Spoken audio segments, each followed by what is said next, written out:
Mga baybaying barangay naman sa Dagupan City posibleng maapektuhan ng tsunami ayon sa PHIVOLCS.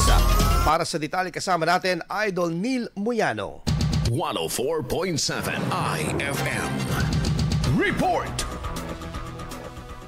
Ayon sa Philippine Institute of Volcanology and Seismology o PHIVOLCS, posibleng maapektuhan ng tsunami ang mga baybaying barangay ng Dagupan City sakaling tumamang isang magnitude 8.3 na lindol sa bahagi ng Manila Trench. Bilang tugon, muling pinalalahanan ng pamalang lungsod ng Dagupan ang publiko hinggil sa pagpapatupad ng tsunami preparedness strategy na inilunsad noong 2016 sa ilalim ng kasalukuyang administrasyon.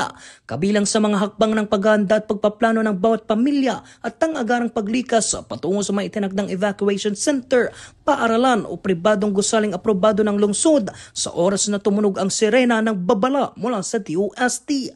Hinikayat din ang mga residente na makinig sa mga opisyal na abiso at sundin ang direktiba ng mga lokal na opisyal upang matiyak ang kanilang kaligtasan. Kasama mo mula rito sa FM News Dagupan, ito si Idol Neil Muyano, Tatak IFM. IFM News. IFM News. IFM.